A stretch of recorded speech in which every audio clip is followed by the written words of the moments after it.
같이 우리 한 목소리로 읽겠습니다. 시작. 그 무렵에 예언자 몇이 예루살렘에서 안디옥에 내려왔다.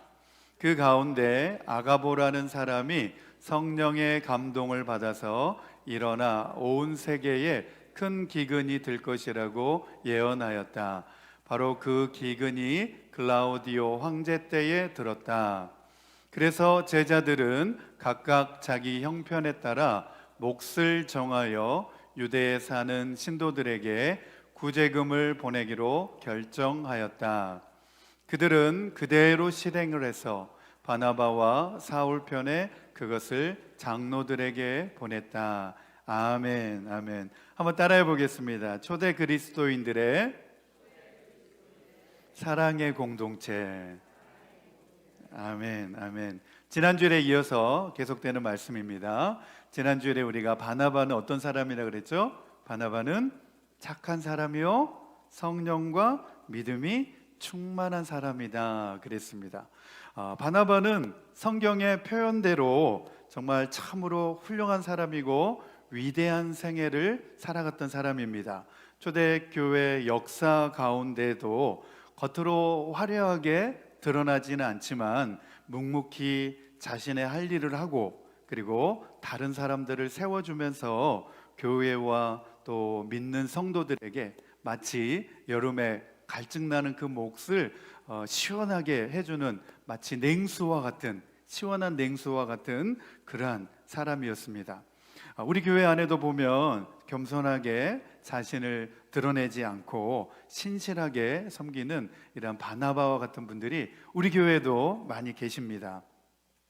기독교 고대 역사 가운데 가장 탁월한 복음 전도자를 꼽는다고 한다면 우리는 사도 바울을 꼽을 수가 있는데 이 사도 바울 될 수 있었던 것도 바로 이러한 바나바의 조력과 그의 큰 역할에 있었다라고 우리는 생각합니다.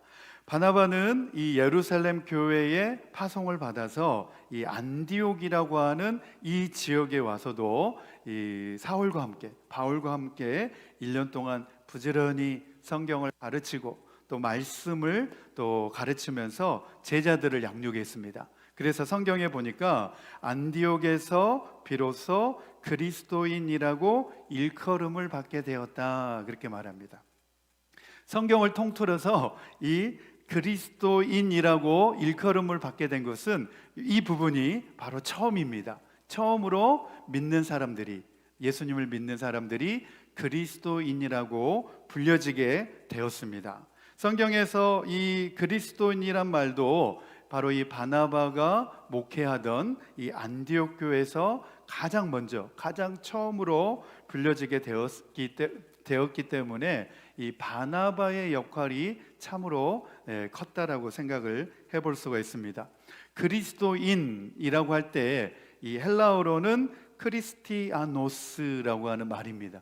크리스티아노스라고 하는 말인데 이런 말하면 떠오르는 축구 선수가 있죠, 그렇죠? 네, 호날두를 이제 크리스티아누스 호날두 이렇게 이제 붙였는데 원래는 이 라틴어로 크리스티아누스라고 하는 말에서 이 말이 유래가 되었습니다. 이 크리스티라고 하는 말은 그리스도를 가리키는 의미이고 그 뒤에 붙는 전미사 아누스라고 하는 의미는 어느 한 집단에 속한 충성된 무리들이라고 하는 뜻입니다. 그래서 이 두 가지 단어가 합쳐졌으니까 그리스도에 속한 충성된 무리들 그런 의미를 갖게 되는 거죠. 그래서 성경의 주석가들은 기독교 공동체로서 독특한 개성을 갖고 있는 이 집단을 표현한 말로 이것을 이해할 수가 있는데 이 안디옥 교회는 타인들로부터 그리스도인이라는 말을 들음으로써 참으로 그리스도를 추종하는 사람들로서 인정을 받게 되었고 그로 인하여서 예루살렘 교회로부터 안디옥 교회 설립에 대한 정당성도 부여받을 수 있게 되었다. 그렇게 이제 평가를 해 놓았습니다. 그러므로 이 그리스도인이라고 하는 명칭은 기독교가 단순히 어떤 유대교로부터 분리를 의미하는 것도 아니고 유대교의 어떤 아류에 속한 그런 의미도 아니라는 거예요. 문자 그대로 그리스도를 쫓는 사람들, 그리스도께 충성하는 사람들이라고 하는 아주 독특한 의미를 가지고 있는 것이다, 그렇게 말하고 있습니다. 여러분은 그리스도인입니까? 아멘. 아멘. 네, 그리스도인이시죠? 아멘. 아멘. 네, 우리는 주님을 따르는 사람들입니다. 그렇기 때문에 세상에 안 믿는 사람들도 우리가 교회 다닌다 그러면 우리를 가르쳐서 그리스도인 이렇게 이야기를 하는 것입니다. 자, 첫 번째 주제입니다. 첫 번째 주제 같이 읽겠습니다. 시작. 안디옥에서 비로소 그리스도인이라 일컬음을 받게 되었다는 표현은 자신들 스스로가 부른 것이 아니라 세상 사람들로부터 불려지게 되었다는 점에서 그 의미가 크다고 할 수 있습니다. 맞습니다. 왜 자기들이 이제 우리가 교회를 세웠으니까 앞으로 우리를 그리스도인이라고 불러라 이렇게 한 게 아니라 세상 사람들이 저 사람들은 보니까 진짜 예수님 믿는 사람들이야, 진짜 그리스도를 따르는 사람들이야, 그렇게 생각하면서 저 사람들은 그리스도인이다, 이렇게 그 사람들을 그렇게 불렀다는 거예요. 세상 사람들이 그 사람들을 그렇게 불렀다라고 하는 점에서 굉장히 큰 의미가 있다라고 생각을 해볼 수가 있습니다. 그래서 첫 번째로, 첫 번째 우리 같이 한번 읽어보겠습니다. 첫 번째, 안디옥 교회가 시작. 안디옥 교회가 세상 사람들로부터 그리스도인이라는 명칭으로 불려지게 되었다는 사실에서 그들 속에 영적인 부흥이 일어났다는 증거입니다. 아멘, 아멘. 이게 무슨 말이냐면 그리스도인이라고 불려지게 되었다고 하는 것은 원래 그 사람들이 처음부터 그리스도인은 아니었어요. 그들이 원래 이방인이었고 안 믿는 사람들이었습니다. 그런데 바나바와 사울이 그곳에서 성경을 열심히 가르치고 말씀으로 잘 양육을 하니까 그 사람들이 이제 그리스도인이 된 건데, 세상에 살던 그 모든 습관을 따라 사는 것이 아니라 예수님을 믿고 완전히 변화된 삶으로 그들이 살아갔다는 거예요. 이것을 가리켜서 영적인 부흥이 일어났다는 거죠. 나는 이제 옛사람의 모습으로 더 이상 살지 않겠어.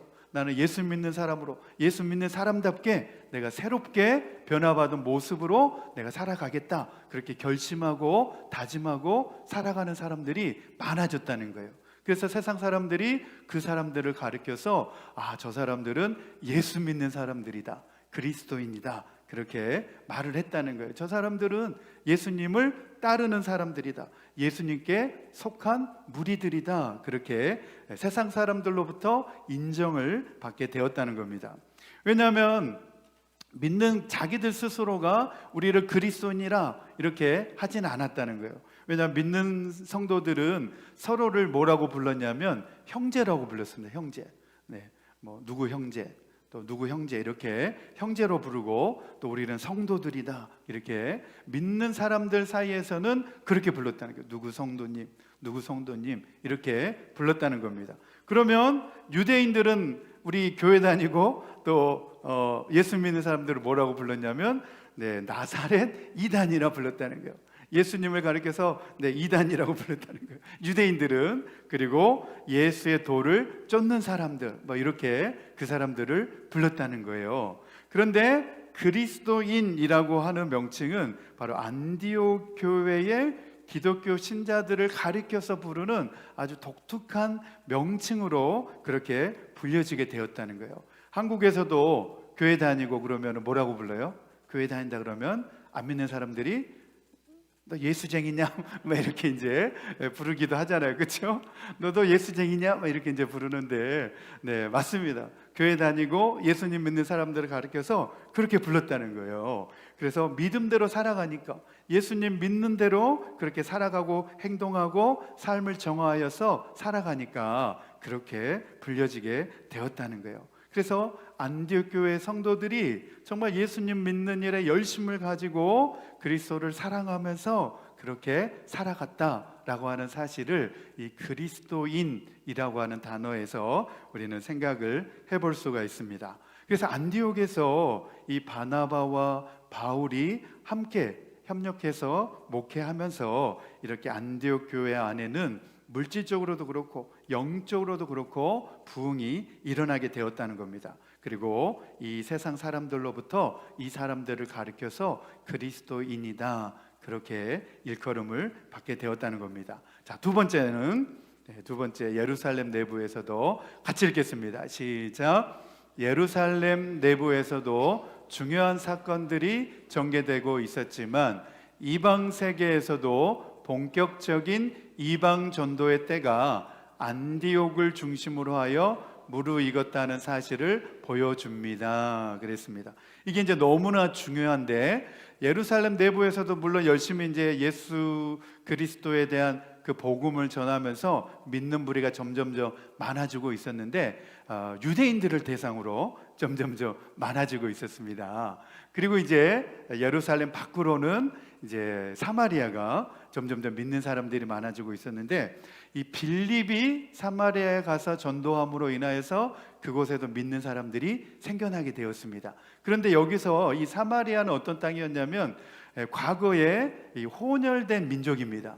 그러니까 유대인들과 이방인들이 이 아수르 제국에 의하여서 이렇게 민족 혼혈 정책에 의하여서 혼혈된 사람들이 살고 있었던 지역이 이 사마리아라고 하는 지역입니다. 이게 혼혈된 거죠. 순수 유대인 혈통이 아닌 거죠. 그래서 그 지역 역시도 유대인들과 어떤 연관성이 있는 지역이었습니다. 그리고 이제 베드로에 의해서, 지난주 말씀에 보면 베드로에 의해서 말씀을 받게 된 고넬도 역시도 로마 군대 장관이었지만 그 역시도 이방인으로서 유대교에 가입하려고 했던 사람이기 때문에 그 역시도 유대교와 관련 있는 사람이었습니다. 그런데 이 안디옥이라고 하는 지역은 정말 유대인들과 또 유대교와 전혀 상관없는 정말 순수한 이방인들이었다는 거예요.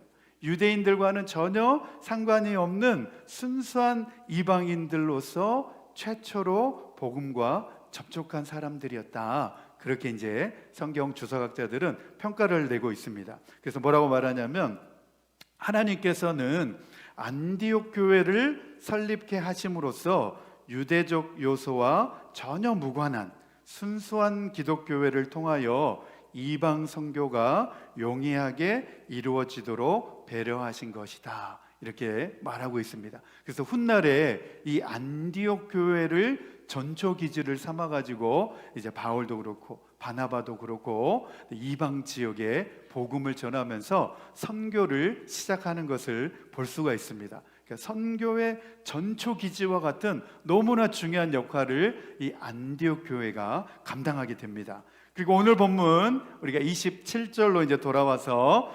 예루살렘으로부터 선지자들이 안디옥으로 내려와서 천하에 큰 흉년이 든다는 예언을 해주게 됩니다. 그래서 그 일이 언제 이루어지게 되느냐면 로마 황제인 글라우디오 때에 그 일이 일어나게 되었다라고 성경에서 말하고 있습니다. 우리 사도행전 11장 27절에서 30절 말씀 다시 한번 읽겠습니다. 시작. 그 무렵에 예언자 몇이 예루살렘에서 안디옥에 내려왔다. 그 가운데 아가보라는 사람이 성령의 감동을 받아서 일어나 온 세계에 큰 기근이 될 것이라고 예언하였다. 바로 그 기근이 글라우디오 황제 때에 들었다. 그래서 제자들은 각각 자기 형편에 따라 몫을 정하여 유대에 사는 신도들에게 구제금을 보내기로 결정하였다. 그들은 그대로 실행을 해서 바나바와 사울 편에 그것을 장로들에게 보냈다 그랬습니다. 여기에서도 이 일에서도 마찬가지로 바나바와 사울이 아주 귀하게 쓰임을 받고 있는 것을 볼 수가 있습니다. 28절을 보면 이제 아가보라고 하는 사람이, 이 사람은 선지자라고 나오는데 성령의 감동을 받아서 예루살렘에서 이제 안디옥으로 내려와서 안디옥에서 이제 그 이야기를 해주는 거죠. 이제 세계에 큰 기근이 될 것이다, 그렇게 예언을 했는데 실제로 그 일이 일어나게 됐는데 언제 일어났느냐? 바로 글라우디오 황제 때에 그 일이 일어나게 되었다, 그렇게 말하고 있습니다. 안디옥 교회가 그래서 이 기근으로 인하여서 어려움 가운데 있는 이 예루살렘 교회를 위하여서 구제 헌금을 하게 됩니다. 이 사실로 미루어 볼 때에 아마도 이 안디옥 지역보다는 이 예루살렘 지역의 그러한 기근이 더 극심하지 않았나, 그렇게 우리는 생각을 해볼 수가 있습니다.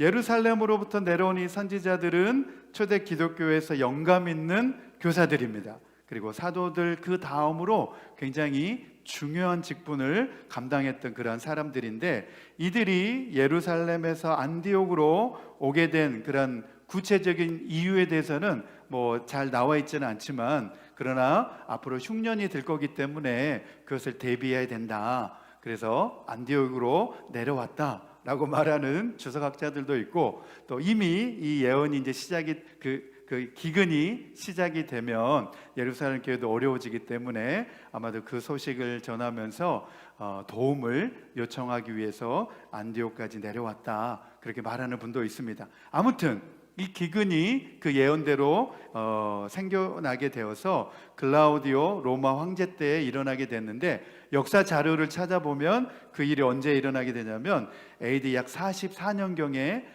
그 기근이 이제 들게 됩니다. 이 글라우디오 황제는 언제 때 황제냐면 AD 41년부터 54년까지 로마를 통치하던 그런 황제입니다. 이 사람은 초기에 이제 자기가 황제가 되면서 유대인들에게 환심을 사기 위해서 친유대 정책을 막 펼쳤습니다. 그래서 유대인들과 좋은 우호 관계를 막 맺어갔죠. 왜냐하면 그 팔레스틴 땅을 같이 로마 제국이 통치해야 되기 때문에, 그 지역이 정치적으로 이제 불안정하면 안 되기 때문에 그 사람들을 잘 다독이다가 그의 생애 말년에 가서는 유대인들의 종교를 막 이제 핍박을 했습니다. 그래가지고 유대인의 그 집회도 막 못하게 막고 금지하고, 뿐만 아니라 로마에서 이 유대인들을 다 추방합니다. 로마에 살고 있는 유대인들은 다 로마를 떠나라, 그래가지고 추방령을 내리기 시작합니다. 그때 이제 로마에서 추방을 당한 사람이 누구냐면 그 유명한 브리스길라와 아굴라라고 하는 부부도 그에 포함되어 있었던 사람들입니다. 그리고 이제 사도행전 18장 2절에 보면 나오는데, 바울과 업이 같음으로, 천막 만드는 일이 같음으로 그와 함께 지냈다, 그렇게 나오고 있습니다. 이 글라우디오 황제는 자기를 막 예배하게 하고, 또 자기의 어떤 조모라든지 조부를 막 신으로 내세우면서 막 강요를 했습니다. 숭배하게 하고 그것을 강요하고, 또 마지막에 가서는 자기의 형상을 만들어 가지고 예루살렘 성전에다가 그것을 갖다 두게 하면서 유대인들로 하여금 그 형상을 막 숭배하도록 강요하다가 유대인들의 큰 반발을 사기도 했던 그런 사람들입니다. 아무튼 그가 통치하고 있던 기간에 이 로마 제국 내에서 아주 큰 기근이 여러 번 있었다고 전해지고 있는데, 성경에 나오는 이 흉년은 AD 44년경에 발생한 흉년이라고 알려져 있습니다. 이렇게 안디옥 교회 성도들은 이 기근으로 인하여서, 흉년으로 인하여서 유다와 예루살렘에 사는 교회 공동체를 위하여서 그들이 돕는 일에 있어서도 망설이지 않았다는 겁니다. 29절 말씀에 보면 각각 자기 형편에 따라 몫을 정하여 유대에 사는 신도들에게 구제금을 보내기로 결정하였다는 거예요. 누가 그렇게 했다는 거예요? 누가 그렇게 했다는 거예요? 다 잊어버렸나 봐요. 안디옥 교회가 그렇게 했다는 게, 안디옥 교회가 예루살렘에 있는 그 기독교 공동체를 돕기 위해서 그렇게 했다는 거예요. 그리고 우리 개역 개정에는 부조를 보내기로 작정하고 그렇게 되어 있습니다. 여기에서 이 구제 헌금의 의미로 이 사용된 이 단어가 너무나 중요한 단어입니다. 헬라어로는 디아코니아라고 하는 단어인데, 이 단어는 어떤 의미를 가지고 있냐면 봉사라고 하는 단어입니다. 봉사. 그래서 교회 공동체의 건강함을 측정하는 요소가 있는데, 그 중에 하나가 바로 이 디아코니아라고 하는 단어입니다.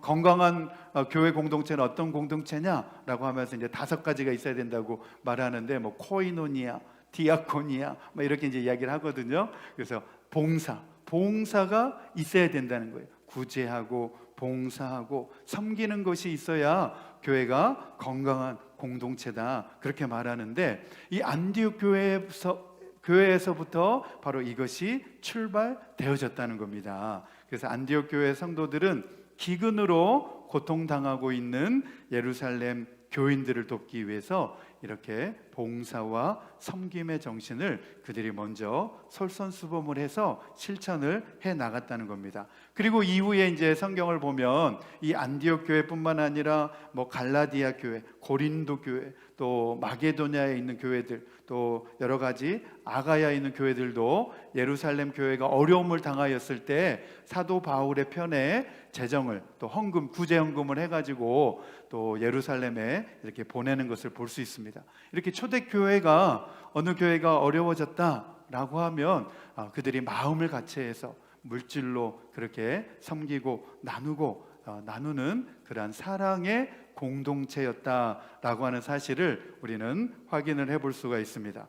그래서 오늘 말씀을 이제 우리가 정리를 해보면, 유대인 중심 공동체였던 예루살렘 교회와 그리고 순수 이방인들로서 구성된 이 안디옥 교회가 서로 우호적인 관계를 가지면서 사랑의 공동체로 그렇게 서로 협력하고 도와줬다는 거예요. 이 사실 속에서 우리에게 큰 그런 교훈이 있습니다.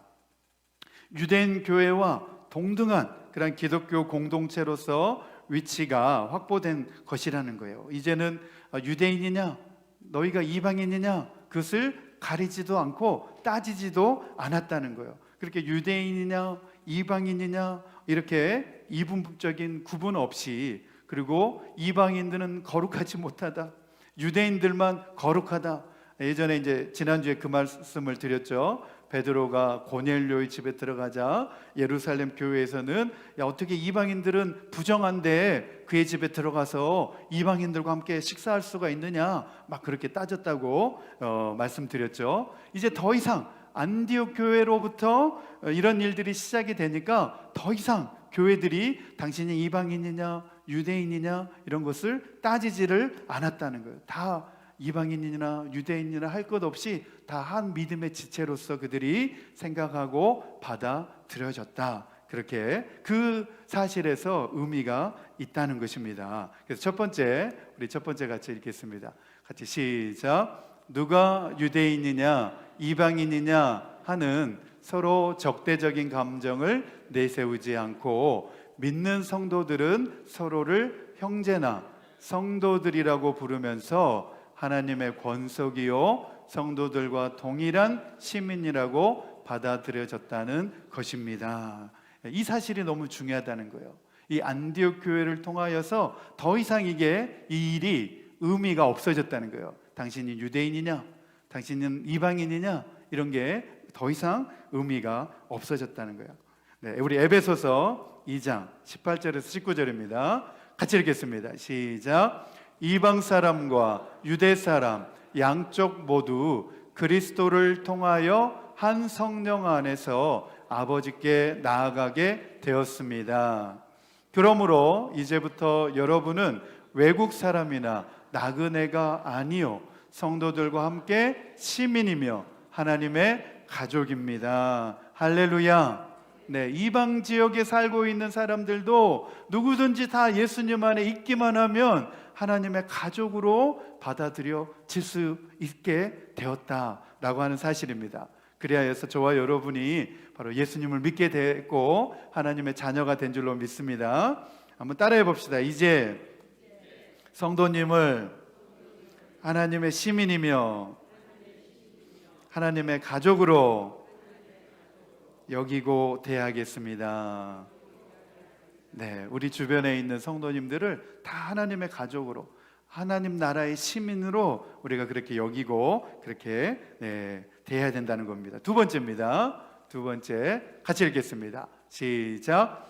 안디옥 교회 성도들은 기근으로 고통당하는 예루살렘 기독교인들을 돕기 위하여 봉사와 섬김의 정신을 실천했습니다. 아멘. 이게 이제 너무나 중요한데, 안디옥 교회에서부터 이 일을 처음으로 시작했다는 거예요. 네, 예루살렘 교회가 기근으로 인해서 어려워지고 힘들다는 소식을 듣고서 그들이 가만히 있지 않았다는 거예요. 우리가 같은 지체로서, 같은 믿는 지체로서 우리가 헌금하고 각자 몫을 따라서 헌금해서 그분들을 우리가 도와줍시다. 그래가지고 그 일을 계획하고 그대로 실행을 하여서 바나바와 바울 편에 보냈다는 거예요. 그렇게 봉사와 섬김의 정신을 실천했다는 거예요. 그리고 이 안디옥 교회 정신을 물려받아서 그 다음에 세워지는 많은 이방 교회들도 예루살렘 교회를 돕는 일에 망설이거나 주저하지 않았다는 거예요. 그래서 성경 말씀을 보니까 사랑과 선한 일을 하도록 서로 격려하라, 그렇게 되어 있습니다. 네, 서로 우리가 선한 일을 할 수 있도록 또 사랑하는 마음으로 그렇게 격려하라는 거예요. 근데 어떤 분들이 이거를 반대로 하고 있어요. 근데 저 사람을 자꾸 정죄하고 너는 그게 뭐다 문제다 이렇게 지적하고 또 뭐 원망하고 불평하고 이거를 거꾸로 하고 있는 분들이 있더라고요. 이렇게 하면 안 된다는 거예요. 거꾸로 하면 안 되고, 원망과 불평은 누가 심어주는 거냐면 이 사단이 심어주는 거예요. 사단이 심어주는 아주 치명적인 전염병입니다. 이렇게 원망하고 불평하잖아요. 그럼 다른 사람이 또 원망하고 불평해요. 그러면 하나님의 의를 이루지 못할 뿐만 아니라 나중에 이 전염병에 이제 걸리면 시험이 단단히 듭니다. 뭘 해도 시험이 들어가지고 이제 사단의 먹잇감이 돼버립니다. 그렇기 때문에 절대로 우리는 원망과 불평과 또 정죄를 비난하는 것을 멈춰야 돼요. 이제 그만하고 멈추고 우리의 입술에는 우리 성도로서 그리스도인으로서 감사의 말을 해야 될 줄로 믿습니다. 아멘. 감사해야 되는 거예요. 네, 집사님 감사합니다. 네, 장로님 감사합니다. 권사님 감사합니다. 이렇게 감사하고 또 우리는 격려하는 말을 해야 돼요. 사랑과 선행을 우리는 격려해야 돼요. 집사님 보니까 너무 잘하시네요. 네, 권사님 섬기는 거 보니까 너무 잘하시네요. 자꾸 이렇게 우리가 격려해야 됩니다. 우리 히브리서 10장 23절에서 25절 같이 읽겠습니다. 시작. 또 우리에게 약속하신 분은 신실하시니 우리는 흔들리지 말고 우리가 고백하는 그 소망을 굳게 지키십시다. 그리고 서로 마음을 써서 사랑과 선한 일을 하도록 격려합시다. 어떤 사람들의 습관처럼 우리는 모이기를 그만하지 말고 서로 격려하여 그날이 가까워 오는 것을 볼수록 더욱 힘써 모이십시다 그랬습니다. 이 말씀에 보면 나오잖아요. 24절에 보면 서로 마음을 써서 사랑과 선한 일을 하도록 격려합시다 그랬습니다. 앞으로 올 한 해 많이 격려하시기를 바랍니다. 네, 열심히 누군가가 이렇게 섬기고 봉사하면 잘한다, 열심히 한다 칭찬하고 계속 격려해 줘야 되는 거예요. 아셨죠? 네, 왜 그거밖에 못하냐? 그거 한 거라고 했냐? 막 이렇게 하면 절대 안 됩니다. 아셨죠? 네, 하려고 마음 가졌다가도 그런 마음 들으면 안 하고 싶어지는 거예요. 네, 안 하고 싶어지는 거예요. 그렇게 하면 안 된다는 거예요. 우리는 자꾸 선한 일을 할 수 있도록 격려해야 된다는 거예요. 수고하시네요. 너무 애쓰시네요. 자꾸 이렇게 격려해야 됩니다. 네, 한번 실습 삼아서 한번 따라해 보겠습니다. 오늘 예배 드리는 걸 보니 참 은혜가 되시네요. 한번 인사하겠습니다. 네. 또 한번 우리 앞뒤에 계신 분들과 오늘 기도하시는 걸 보니까 너무 도전을 받습니다. 잘하시네요. 너무 잘하시네요. 100점 만점에 100점입니다. 기도하시는 모습 보니까 너무 은혜로운 것 같아요. 그래서 이제 이번 주부터 새벽기도 다 나오시면 됩니다. 이제 새벽기도 시작하시면 됩니다.